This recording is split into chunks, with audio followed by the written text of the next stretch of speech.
Glenn, you look pretty tired. Did you get plenty of sleep? Oh, I only got like 4 hours of sleep too, so. But I'm ready to go. So, Phil, you didn't put a curse on this new technology stuff, did you? So, because I like the old-fashioned way too, but I like the new technology stuff too. So, we're going to be in session 2, talking about the Amish culture and values. And I've taught this several times, and so I know somewhat about this stuff here. That first session is really, really tough for me to do because, number one, I'll admit it, I don't know that much about history.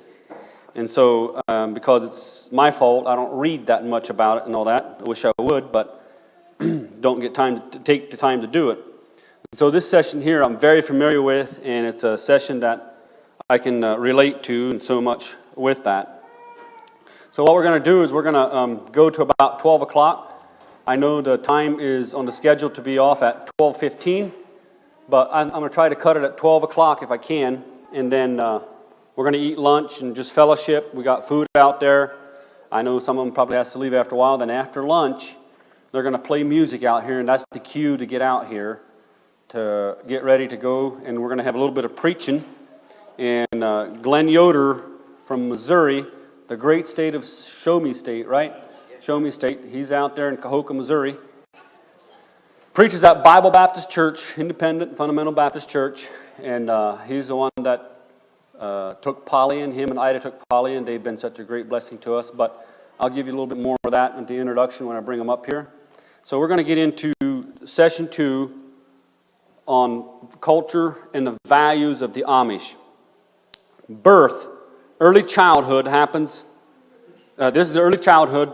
Amish families have an average of 7 children per family. Although it goes up to, it's not uncommon for a family to have 13 children, to have 19 children. I know a family that had 20 children from the same father and mother. There's just big families. It's not uncommon for a family to have that many. And then but the average usually is around 7 children per family. We're getting ready to have our 7th child. And people wonder if we're still Amish or not. No, we're not Amish. We left the Amish, but and so we don't believe in birth control. I still don't.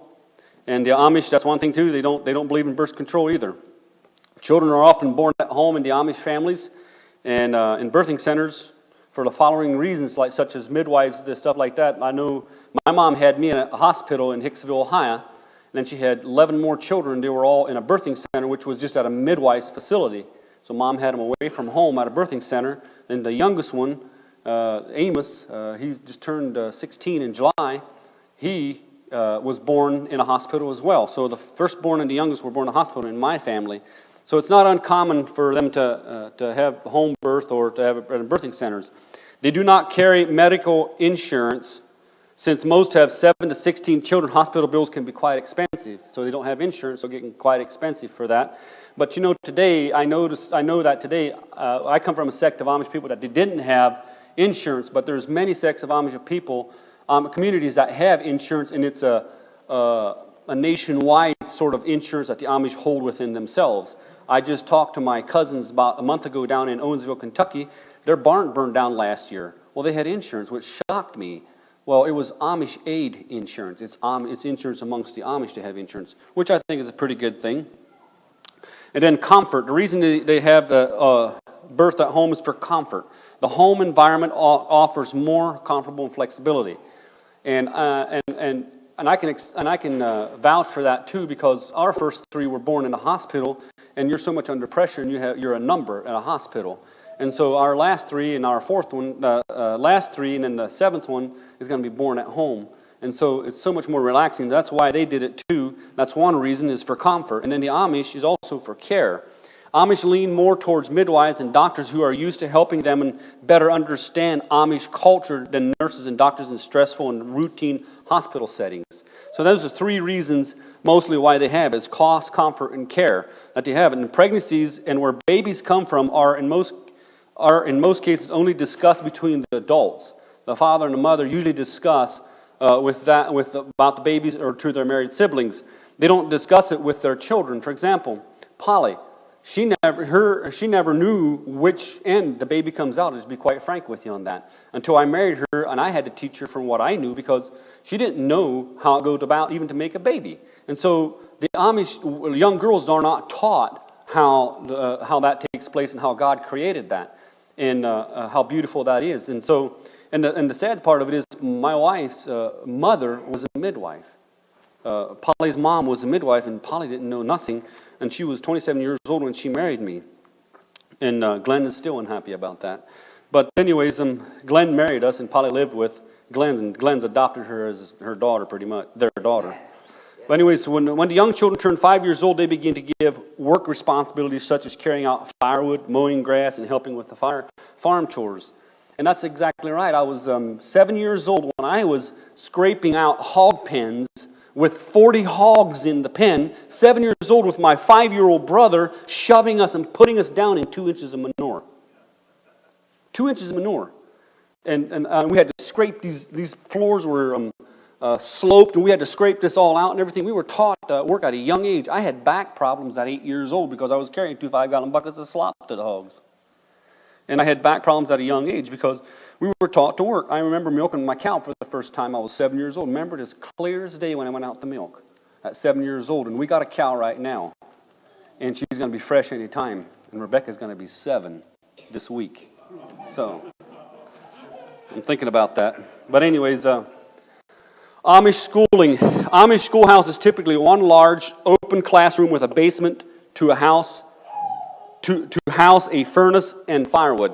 Basement, usually one section of the basement a lot of times houses the firewood and the stove that brought heat up. Now in my case, where I came from, I had a one-room schoolhouse with one floor, and then we had a curtain right down the middle of the schoolroom, and we taught grade 1 and 4 on one side and grade 5 to 8th on the other side. We only had an 8th grade education.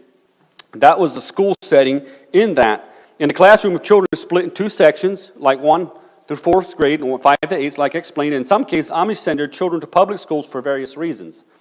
This is more common in communities in hometown and Ohio and northern Indiana. Some of them send their special needs children a lot of times to public schools. But it's my grandfather. He was lived in Adams County, Indiana. He moved out in 1954. That's what I remember.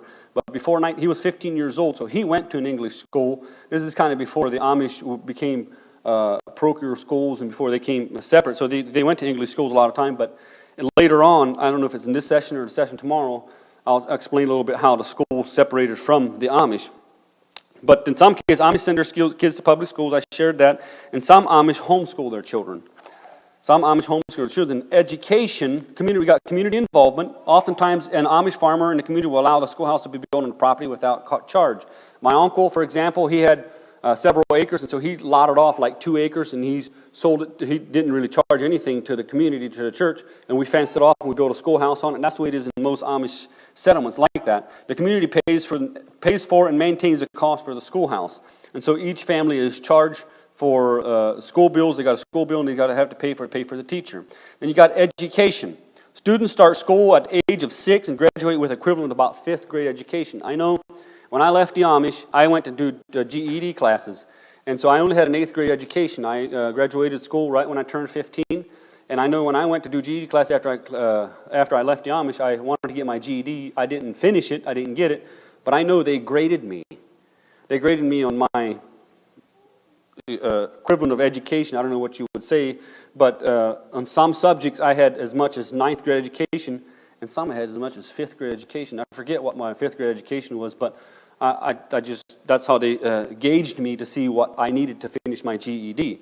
And it was 5th grade, and the highest was 9th grade. So, but I didn't pursue it on because I had my own business, and I didn't feel like I needed a GED to do my own business, and I'm doing quite well by the grace of God. Amen. So I thank God for that. By the time a student reaches the 2nd grade, he or she is required to speak the English language at all times while school is in session. Those who get caught speaking the mother tongue are disciplined. I remember we were not allowed to speak our mother tongue, which was Swiss or Pennsylvania Dutch. We were supposed to speak English, and we were not really taught English until we went to school. I know I learned how to speak English somewhat before I went to school at 7 years old because Dad would always have English people come over, and I would learn how to speak, and that's how a lot of them learn how to speak English. But our mother tongue was either Pennsylvania Dutch or some form of German, in other words.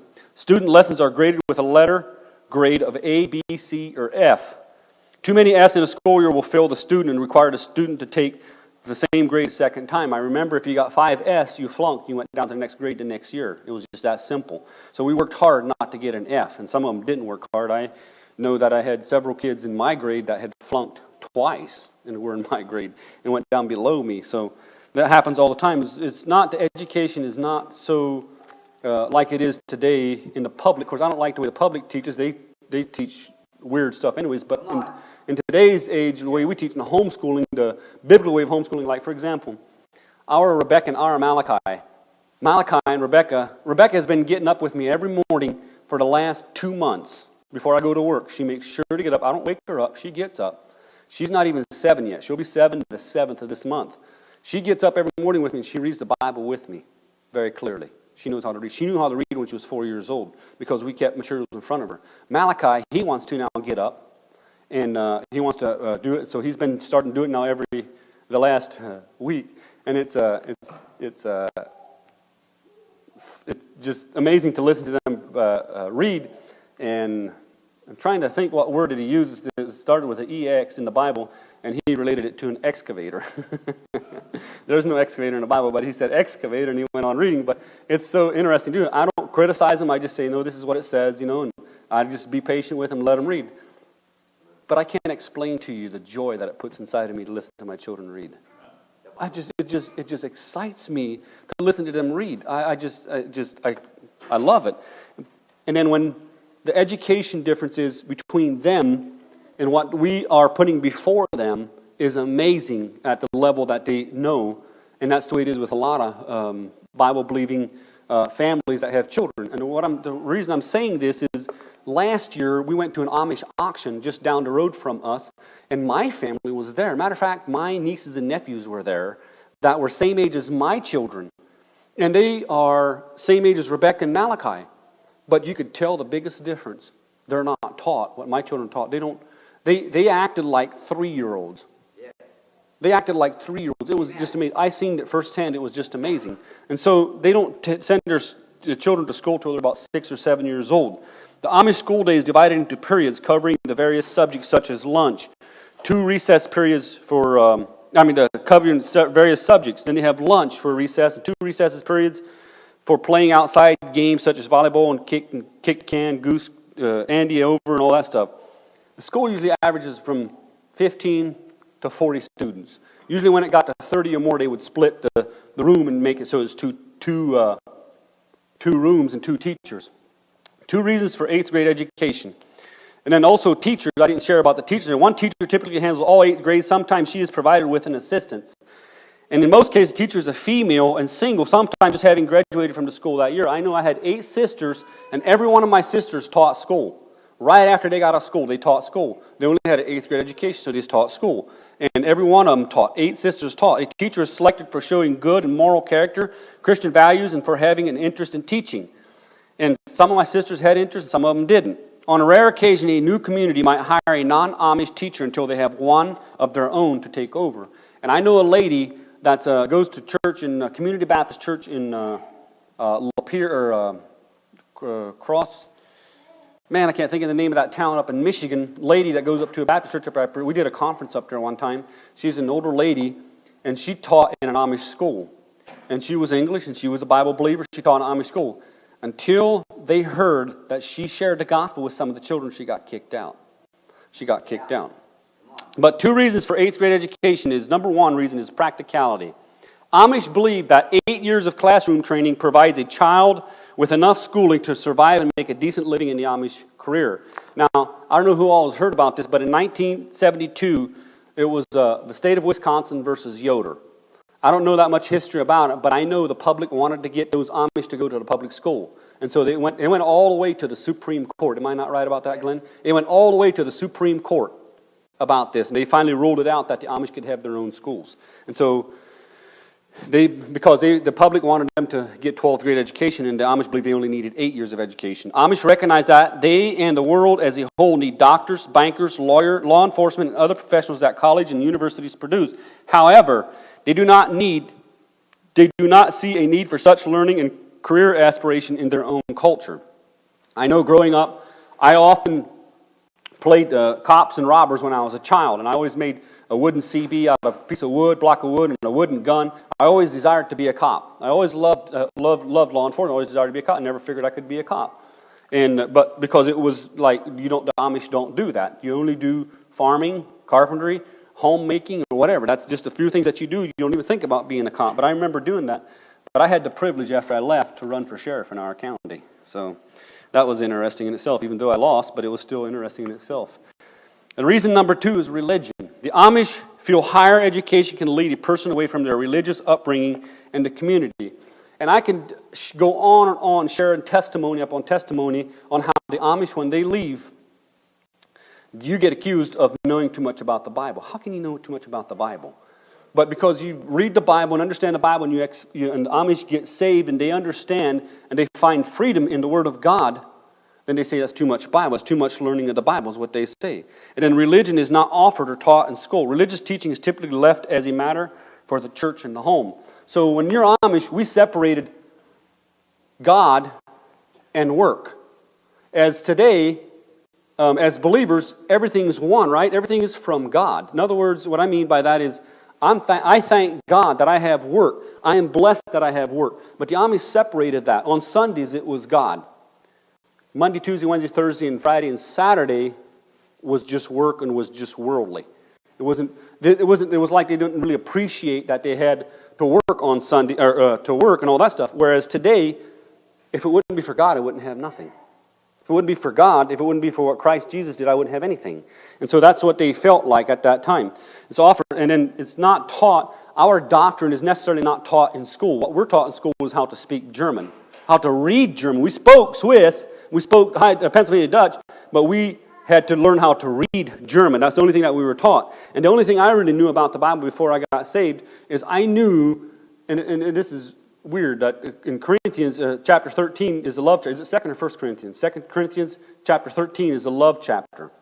1 Corinthians, there you go. 1 Corinthians is the love chapter. That's all I knew. It's a love chapter. It's just a charity, about charity. And so I didn't know anything. I didn't even know about John 3:16 until I left the Amish. And so religion is not offered or taught in school. Anyways, let's go on here. Teenagers at home. Between ages 14 and 17, young men are taught their father's trades. Young women are mentored and taught how to grade, cook, clean, do laundry, and make meals. And then at church, teenagers must join the youth group until the age of 16 or 17. At the young age, Amish are considered old enough to start dating. We dated when we were Amish. And at the age of 17, youth usually get baptized and join a church. And this age varies from different communities, depending on where you go. But by the time you got baptized, we had to learn the 18 articles of faith. Some communities, they did confirmation or whatever you would say for 6 months. The Swiss did it for a year. And so we would sit under the preachers in a separate room at every church service, and then they would make us say the article of that day, of that Sunday. So somebody had to take a turn of that. There might be 5, there might be 6 youth that were what they would call following church or whatever, and then we would sit in a room and we would say our articles, and then there's another saying that we would say that was German and had some kind of religious thing to it. On Sunday evenings, the youth meet at the same house in which church services were held. During the day to sing German songs. This service is called a singing. So we always looked forward to go to the singing when we were 16 or 17 years old. That was a highlight of our life. And so there were just several things that were a highlight of our lives when we were young, and that is, first, we were get baptized, become a member of church. Second thing I looked forward to was getting married. And so there was the 2 main things that we look forward to as an Amish young teenager, is that becoming baptized and then becoming married as a young man. Dating and marriage is that marriage are not put together by parents or the church, although some believe that that is the case, but it's not. Partners have to marry within the same fellowship. For example, a member of the Old Order Amish is forbidden to marry a member of the New Order Church, New Order Amish. I know part of my testimony is in 2009, I got to talking to a girl in Davis County that we were not really in fellowship with, and we were not fellowship with them, matter of fact. And so I tried to date her, and we did for about a month or so, but the church had a problem with it. They said that because they have modern things, they have hanging cabinets, which we were not allowed to have. They have indoor plumbing, which we were not allowed to have. and then they had gas lamps, which we were not allowed to have. And they read the Bible every morning, which we never did. And so therefore, they're too modern enough. And they had air, which was in Davis County. You guys are from Davis County. And so that was that one. So the church came to me and they said I have to break up with her and that ain't going to work. But thank God that happened, because I wouldn't be here today with Polly if that wouldn't have been the case. Amen to that. And then weddings. Weddings is before a person can get married, he or she has to be baptized, a member of the church, and that is true. We had to be baptized in order to get married. Sometimes young teenagers, 16 and 17 years old, would have sex, and so they couldn't get married. They had to get married, but in order to get married, they had to baptize them. Sometimes there was incidents where they baptized them that day and married them the same day, but they could not get married unless they were baptized. Just because they had a wedlock, so they had to get married. That was the deal with that. They had to do that. Weddings usually take place in springtime or the fall and are traditionally held on a Tuesday or Thursday. And there's just so much more there that you could read in your book there if you wanted to. Funeral services and burials. During the time that a deceased body is in the home until the time of the funeral, the Amish will not leave the body unattended. At least 3 men will stay up all night until the body's in the ground. Now, I'm not familiar with the 3 men. I'm familiar with the youth staying up all night with the body. They stayed up all night with the body. Then another group would stay up the next night while the other group went resting until the day of the funeral. Not everybody would be sleeping. Somebody had to stay up with the body. For some odd reason, I'm not exactly sure why that was like that. That was a tradition that we had, that we always held. Funerals are held in Amish homes, sometimes in big pole barns. In the summertime, a large funeral can sometimes bring as many as 500 to 800 people. It's up to 1,000 people sometimes. And then the women always wear black in funerals. They always wear black, and sometimes if it's a family member that died or a close family member, they wear black, and they wear black for 6 months, sometimes a year, sometimes for a couple years in honor of that person that died. For example, even when Amish leave, when a family member leaves the Amish, they wear black. To this day, my mom is still wearing black because I left the Amish. On Sundays and church is where they wear black. Not necessarily at work day, at home, or anywhere they go. But 3 days before the funeral takes place, relatives and friends will gather at the home and the home of the deceased. During that time, people hardly talk, and when they do, it is in a whispering voice only. And how true that is. We always just whispered. And then during the time of the funeral, when the funeral took place, after everybody ran out, after everybody walked through the casket and went out, the family would gather around the casket, and they would just bawl, and I mean wail, and just cry, and just cry. And I always hated those times because it was such a sad time, and it just freaked me out as a young man doing that. I mean, it was for 15 minutes to 20 minutes. Sometimes they would just bawl and cry like that. And then burials, caskets are made out of wood, and the vault's usually made out of wood as well. Family members and friends gather around the open grave while 4 pallbearers lower the casket into the hole and fill in the dirt. And that's one thing that I think is a good thing from the Amish, in my opinion, is that when they bury somebody, they bury them down and they stay there and they cover them up. In the English world, as you go to the funeral, you go to the grave site, and you have your services there, and you leave, and then they bury it. Well, I experienced with Joanna is that when we left, our kids were saying, "What happened with Joanna when we were leaving?" It just broke my heart. We went, and I called the funeral director, and I said, "Look, can you just, before you cover her up, can we come back?" And he said, "Yeah." So we went back, and we watched him put her down. And so we watched him put her down, and so that gave us closure. That gave us closure, and I didn't realize it at the time, but that gave us closure, and I think that's the one thing that the Amish do, that when they do that kind of in a right way, in my mind, in my opinion, is it gives you closure when they bury him. And we went and did that. We went back there, and it gave us closure, and it gave the children closure. They never asked anything more after that. So I was blessed about that. The Bible speaks of Jesus appearing in the east, and they bury the body with the feet pointed to the east and their head to the west, because it speaks of them appearing in the east. It speaks of Jesus appearing in the east. So they always made sure the heads are pointed to the west. And I remember going past English graveyards, and I'm wondering, why don't they have them all pointing to the west, But because it doesn't matter. Those who pass away while excommunicated from the church are buried outside the cemetery fence without a headstone. Now, that is true for a lot of sects. They take the ones that leave the Amish, and when they die, and when they get buried back into the Amish cemetery, they bury them outside the fence. I don't know if that is the case with us. I'm not going to get buried in that cemetery anyways. I'm going to get buried in an English cemetery. It's going to be in the dirt. It doesn't mean anything. But what I wanted to say is we're going to have a guy here supposedly tomorrow, ex-Amish guy, and I'm going to have him share his testimony. And his dad had left the Amish, died, and they buried him in Amish cemetery. And they buried him way away from the actual cemetery, Amish cemetery, and put him way over there in the corner. And his dad got saved right before he died.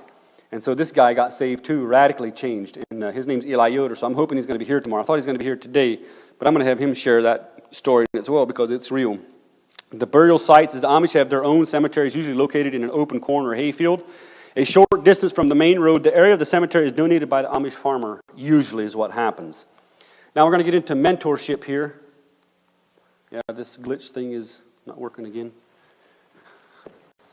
If I wait too long, it doesn't want to work. Mentorship, father to son relationship. Father works with their son at the young age in order to teach them to work ethic.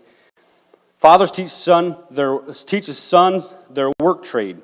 By the time a son reaches the age of leaving home and getting married, they have, for the most part, learned how to run their own business and support a family. For example, it was encouraged for us to wait to get married until we were 21. My dad, in his era, in the 70s, when they got married in the 70s and early 80s, my dad's dad, which was my grandfather, if you got married under 21, you had to stay home till you're 21. My dad got married at 19 years old, and he had to stay home in a little house, and he had to work there until he was 21 years old, and he had to milk the cows. Dad and Grandpa had 20, 25 cows they had to milk. Dad had to stay there with his young wife, which was my mom, and me as a young baby. I remember we lived in a 12 by, I don't remember that, but I know that we had to live in a 12 by 16 little shack that Grandpa had on the Flaster, and Dad had to stay there until he was 21. And a few trades that are very common among the Amish include dairy farming, sawmills, blacksmith shops, woodworking shops, and carpentry. That's all we knew. Cabinetry, all that stuff. And then a mother-to-daughter mentorship was a mother will work with daughters to teach them daily duties of the house. By the time the daughters reach the age of getting married, they are, for the most part, know how to do things and run a home on her own. Mothers teach their daughters how to bake, cook, and clean. And there are just several things there. The Amish involvement in the world is that voting is very rare in the Amish community. I know growing up we never voted. It was never thought of as voting. That's for the English people. That's for the heathens. That's for the lost people. That's how we looked at it as. But only around 10 to 15% of the Amish people cast ballots in presidential elections. Now, I have several uncles that moved out of my community and went down to Owensville. And there's now like 80 to 100 families in Owensville, Kentucky. And I heard when I went down there and visited my uncle a couple weeks ago, they vote for the local government, I noticed. And it says here, the Amish are more apt to vote when it involves issues that will affect them for example, zoning. They got bad roads there, and they got tired of the bad roads, so they started voting out and voting in people that they want to vote that would take care of the roads, which was unheard of in my era. But there is Amish that do that. And the reasons why Amish generally don't vote is they view the world as a material kingdom and do not want to conform to it in any way. Because Amish do not enter public office or take positions in government positions, they have less drive to vote. Amish rarely accept government handouts. I know we never accepted government handouts. I heard now in the last 5-6 years that there's several Amish communities that are taking government handouts such as food. They take food from the government that government has to offer, like SNAP and all that stuff. Amish do not go to war. Amish believe that by resisting violence and avoiding service in the war, they are following Christ's example by not going to war. They believe that Jesus accepted the beating on the cross, Calvary, without resisting and emulate this same attitude towards world conflicts. They live by the rule of turning the other cheek rather than killing in war, is what they live by. By law, Amish must register at age 18. And so it just goes on there if you want to read in your book there. Then taxes, Amish are required to pay taxes just like any other United States citizens. Now I know we grew up paying property taxes, but I know that my dad got by with income taxes for many years, but the federal government cracked down so much now that you have to pay federal income taxes, and you have to pay that. And so Dad, them doing it. A lot of Amish did it. They did the Social Security thing. They believed a lot of Amish did pay the federal income taxes, but they didn't receive the benefits because they didn't believe that they needed to receive the benefits. Men's hobbies is Amish auctions and horse sales. They love, I went too far there. Auctions and horse sales. One of the highlights of the Amish men and the boys was going to horse sales. They love to go to horse sales. They love to go to auctions. They love to go to barn raises. We'd have to get-togethers and raise barns and build houses and all that stuff. And hunting and trapping was a big thing also in the Amish settlements that they liked doing. Women's hobbies, quilting. Amish women pour hours into their quilts in order to show love to family and friends. I know my mom, she made a living off, she bought most of our groceries with her quilts that she sold.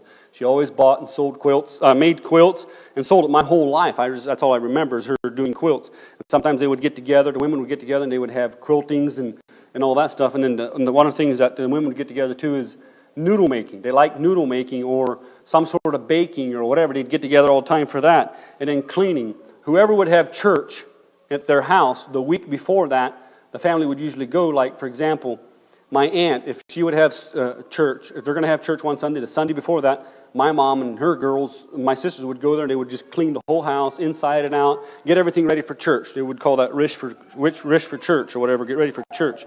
So it's not uncommon for mother and her daughter to get together every month to help each other clean house and do catch-up work.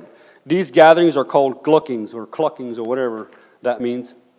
So that we know that they would get together and do that and quilt all the time and help one another. And that's the thing that the Amish women don't do. They don't necessarily have jobs in restaurants or any places. They were homemakers. They had to stay home. They taught their children how to do that.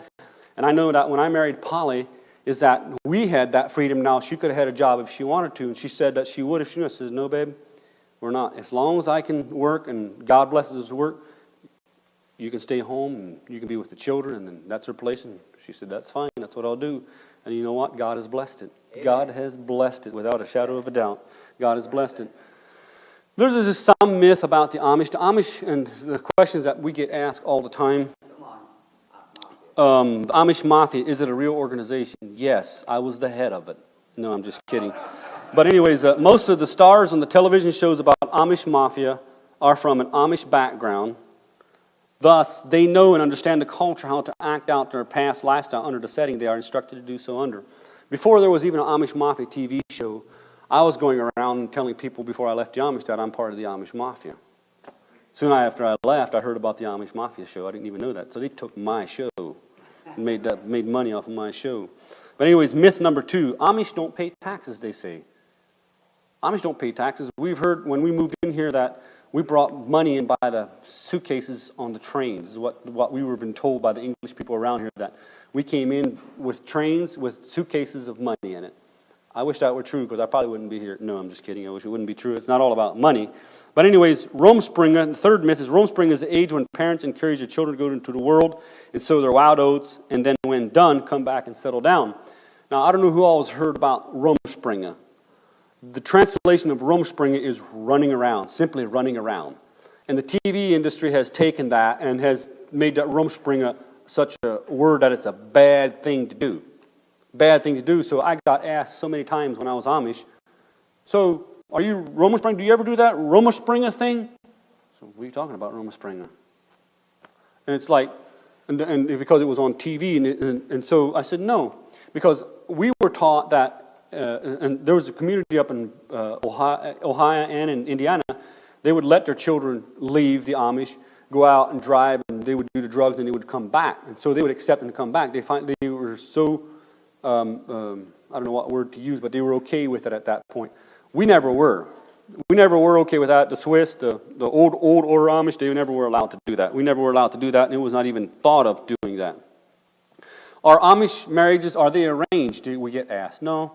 I've never experienced that. I've never seen that, although it could have happened. I don't know. I don't know of any Amish that has been married. Young people are encouraged to find their own life partner as long as they marry within the same fellowship of believers and same sect, Amish sect. You know, being a believer today, I believe that we need to be evenly yoked, not even unevenly yoked. And I believe all that. And I think they take that and they take it out of context, you know, and all that stuff and what they believe. Because I don't want my daughter just going and marrying a Mormon or going marrying a Catholic or whatever. I just don't. Well, I wouldn't want that to happen. I would encourage her not to, and all that. Amish, do they use the banking system? Yes, they use the banking system, but although there's groups that don't. There's a group in Orange County, Amish there, the old order Amish there. There was a guy there that I went out there and reached out to. When I went out to see Joseph and Mary, we went out and saw this guy in Orange County. They don't use banks. He said they don't use banks. They just don't use banks. It's kind of the first I've heard that, but some of them do. We grew up using bank system all the time.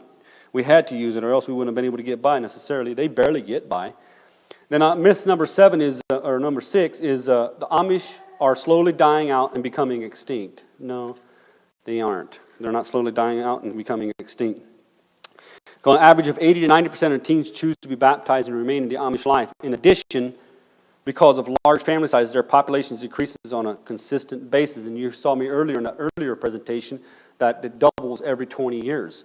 Is what it is. It doubles every 20 years, and it's by physical birth, not by conversions. Number 7, if you're born outside the culture, you cannot join the Amish church. Yeah, it's hard to. They do it, but you're never fully accepted. You're never accepted. I don't care how good you speak their language. I don't care how good you try to act like them and have that accent like Brother Phil have. It doesn't work. You're never fully accepted. And so over the years, quite a few have joined the Amish community. Matter of fact, my great-great-grandfather, his name was Sam Girod, back in the turn of the century, 1900, he was a Catholic gentleman, and he worked for the highway department, and he was working in Adams County, Indiana, in that area, somewhere there, and they slept mostly in Amish homes wherever they could while they were working on the road. Motels were very scarce. And he saw this Amish girl, and he fell in love with her. Mary Swartz, I think was her name. He fell in love with her, and he converted over to the Amish. Back in that day, they didn't have a motorized vehicle, so everybody had a horse and buggy, so it wasn't that much of a difference. So he converted to the Amish and let his beard grow out and became an Amish man. His name was Sam Girod. And so 100 years later, another Sam Girod leaves the Amish, which is me, thank God. So anyways, number 8 is most Amish people are saved. They're just not evangelistic outside their own circle. No. It is true that about maybe, we speculate about 5 to 10% of the Amish understand salvation and have a clear testimony. Maybe, if that. That's just speculating. We don't know for sure. However, the majority believe that those who are born within the Amish culture must stay with the church in order to please God and gain salvation at death. That's the only time that we think that we can be born again or saved is when we finally meet God when we die on that day. Is there any questions? That's the end of that session. We're going to go to lunch after this. Any questions? Yes. Just your last little comment is more of a statement than the question was, that's when an Amish finally dies, whether he goes to heaven or not, that's when he finally dies. Yes. Religion, all other yes. religions, so work-based religions that you study, yes. all yes. say the same thing. Amen. If you don't know, you can't know that you're saved until you actually die and go to heaven. Mm-hmm. Amen. That's amazing. Amen. It all lines up. Amen. Well, if that's it, I think the women got... Yes, Brother Phil. Like Brother Samuel, at the root of all this is the working of Satan. Yes. He blinds the lost people, Yes. no matter what sect, the very same way. Yes. And Paul taught us, be not ignorant of his devices. Yes. And it's the same thing. Yes. Even cults teach me. They're the sacrifices of animal sacrifice in these cults. If you don't perform all that right, you don't know if you're going to wherever you're going. Yeah. Die. Right. It's all the same. Amen. Amen. So true. I've over the years, I've talked to a lot of people, and a lot of people have not understood a lot of things and figured out like that's the way it is with the Amish. They're just a cult, just like with any other religion. Until I came here talking to Jeremiah and Phil, they've enlightened so much to me, knowing that because that is so true. And they've seen it more than anything. And so there is people out there I know that see that, and I'm blessed by that. And I've found comfort in that, knowing that if you're a true born-again believer and you're saved, you're to go out, and you know that. But it's sad that there's a lot of them out there that don't really know. They just don't know. They don't know that. And so that's ultimately why we're here today. And I just want to thank you guys for coming. Yes, Jeremiah.